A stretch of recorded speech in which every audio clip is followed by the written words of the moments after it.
Welcome to our channel. If you're here and want to take your SQL skills to the next level, today we're diving into the world of SQL, where we turn data into insights and insights into decisions. We're diving into the world of databases to uncover a powerful concept that can supercharge your SQL concepts. First, let's start with the basics. SQL, or Structured Query Language, is the backbone of database management. It's how we communicate with databases, asking them questions, extracting data, and even modifying it. Let's move to our very first question. What is DDL and DML in SQL? DDL and DML are two types of commands in Structured Query Language, SQL, that are used to manipulate data in a relational database.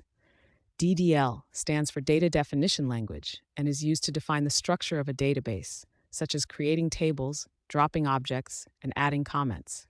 DDL commands are automatically committed and save database changes permanently. DML stands for Data Manipulation Language and is used to manipulate data within a database, such as adding, updating, or retrieving data. Difference between the drop, delete, and truncate commands in SQL.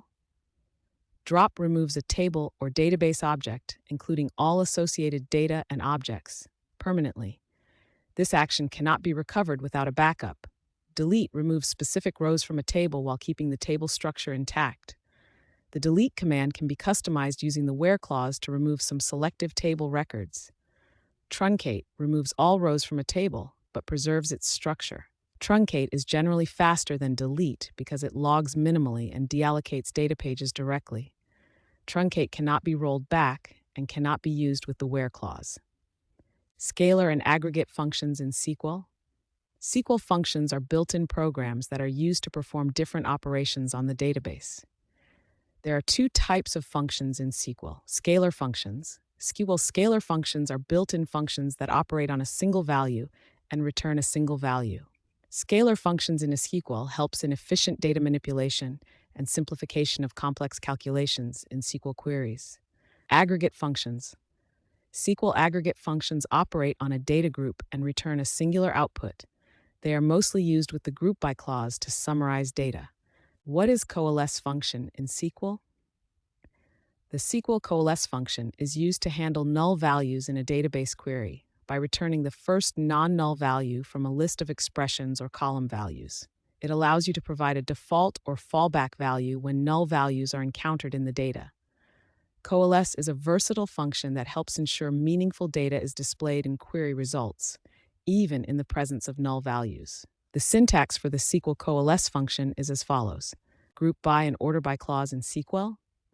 In Structured Query Language, SQL, group by and order by are clauses that help organize data in tables. Group by groups rows with the same values in one or more columns. It uses aggregate functions like count, avg, min, and max to create groups.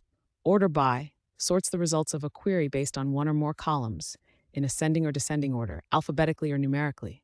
Rank and dense rank in SQL. The rank and dense rank functions are essential tools in SQL Server for assigning rankings to rows in a dataset based on specified criteria. Rank functions assign a unique rank to each distinct row in the result set, with tied rows receiving the same rank and leaving gaps in subsequent ranks. For example, if two rows tie for first place, the next row will receive a rank of 3. On the other hand, dense rank also assigns ranks based on criteria, but it does not leave gaps between ranks in case of tied rows. This means that if there are ties, the next rank will not skip any numbers. What is difference where and having clause? The where clause filters individual rows, while the having clause filters groups of rows. Where clause filters rows based on conditions before grouping. The where clause can be used with the select, update, and delete statements. It can also be used to combine data from two data sources. Having clause filters groups of rows based on conditions after grouping.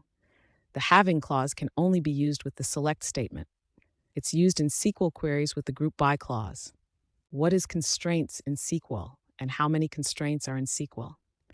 SQL constraints are used to specify rules for the data in a table. Constraints are used to limit the type of data that can go into a table. This ensures the accuracy and reliability of the data in the table. If there is any violation between the constraint and the data action, the action is aborted. Constraints can be column level or table level. Column-level constraints apply to a column, and table-level constraints apply to the whole table. The following constraints are commonly used in SQL. Not null ensures that a column cannot have a null value. Unique ensures that all values in a column are different. Primary key, a combination of a not null and unique, uniquely identifies each row in a table. Foreign key prevents actions that would destroy links between tables. Check ensures that the values in a column satisfies a specific condition. Default sets a default value for a column if no value is specified. Create index, used to create and retrieve data from the database very quickly. What is a clustered index in SQL? In SQL, a clustered index is a type of index that organizes the physical storage of a table's data rows in the order of the index key. It is closely tied to the table itself, meaning that the rows in the table are physically reordered to match the indexed column S. Key features of a clustered index. 1. Physical data order. The data in the table is stored in the same order as the clustered index. For example, if a clustered index is created on the order date column, the table's rows will be physically stored in order by order date. 2. One per table. A table can have only one clustered index because the physical order of data can only be defined in one way.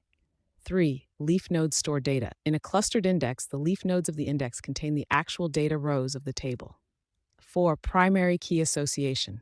By default, many databases, e.g. SQL Server, automatically create a clustered index on a table's primary key. What is a join? List its different types. The SQL join clause is used to combine records rows from two or more tables in a SQL database based on a related column between the two tables. There are 4 different types of joins in SQL. 1. Inner join. Retrieves records that have matching values in both tables involved in the join. This is the widely used join for queries. 2. Left outer join. Retrieves all the records rows from the left and the matched records rows from the right table. 3. Right outer join. Retrieves all the records rows from the right and the matched chords rows from the left table. 4. Full outer join. Retrieves all the records where there is a match in either the left or right table. Now it's your turn. Practice these commands and explore the power of SQL. If you want more, check out my videos on Power BI. If you found this video helpful, smash that like button, subscribe for more database tips, and share your favorite SQL command in the comments below. Let's build an amazing community of data enthusiasts. See you in the next video.